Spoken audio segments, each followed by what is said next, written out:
after Jesus had worked all day, you find these words in the chapter of John that says, when Jesus therefore had received the vinegar, he said, it is finished, and bowed his head and gave up the ghost. He bowed his head and he gave up the ghost. For the few moments that I have your attention, I want to talk to you from this topic, the it factor.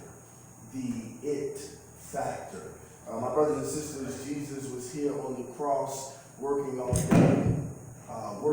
day, dealing with sinners, being crucified, nails in his hands, nails in his feet, blood running down him. And here he is at work trying to save our lives, but still giving us a chance to recognize the it factor.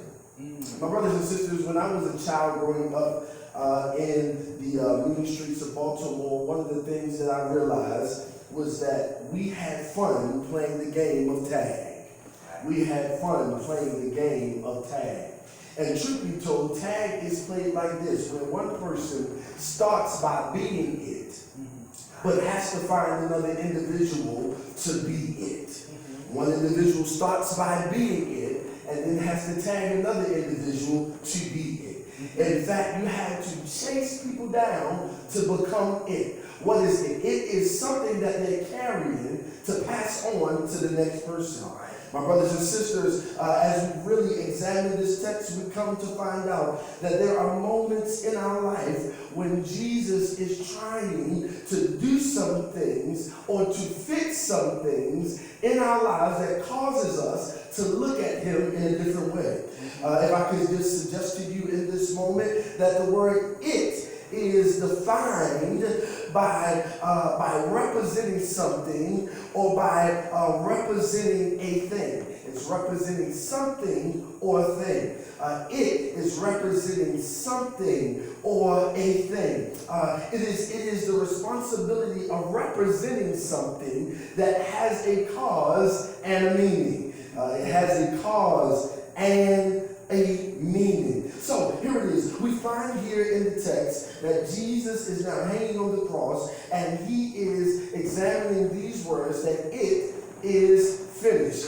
It was brought to my recollection back in Genesis, the first chapter, after God finished making the earth, that he comes to grips with saying, it is finished. Everything that God does, he does it with a sense of urgency and a sense of keeping you and I in mind.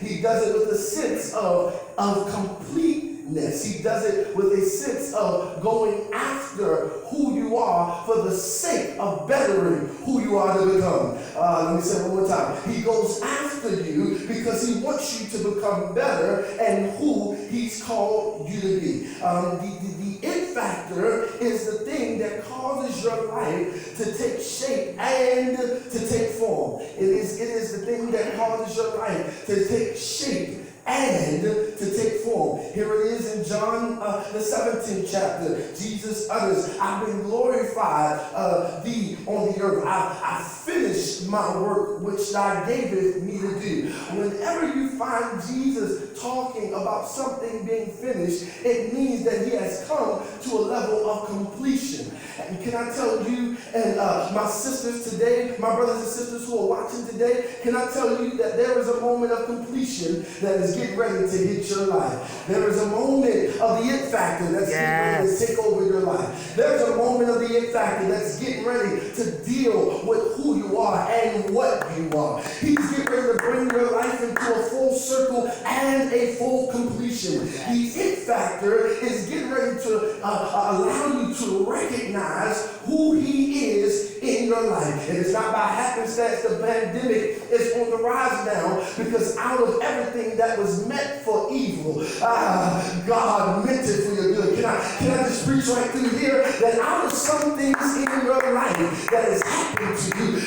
God has meant it for your good. It's not by accident that the pandemic has reached us in this moment, because if the truth be told, some of us forgot how to worship it. Oh, y'all not talking to me in here. Some of us forgot how to reverence it.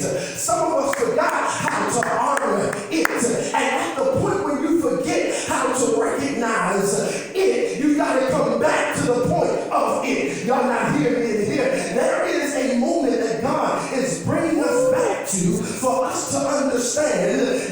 working on our behalf, and we can't leave it out of our lives. We can't leave it out of what we're doing. We can't leave it out of chasing our goals and our dreams. Can I tell you something? That there are some moments that you're going to go after what God has assigned you to do, but the truth of the matter is you can't do it by yourself. You can't do it without yourself. You can't do it without his power. You can't do it without his might. You can't do it without his anointing. You can't do it without his strength. You need it to help you to get through. If you're out there in the digital world, say, I need it to help me get through. I need it to help me get through. Can I tell you this? I'm almost to my seat. When I found out that as a child, that I was playing the game of tag, and I was trying to get another person to be it. And the reason why people were scattering away from me and did not want to be tagged is because when we were a child,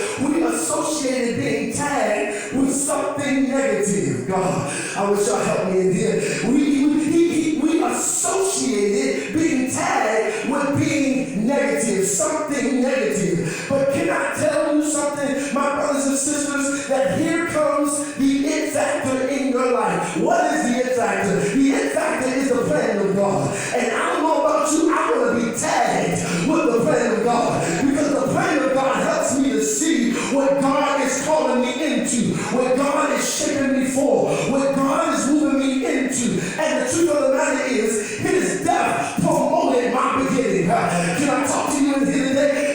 His death promoted my beginning. It is the beginning of a brand new day for you. It is the beginning of a brand new life for you. It is the beginning of a brand new destiny for you. It is the beginning of a brand new place for you. And God is shaping you for it.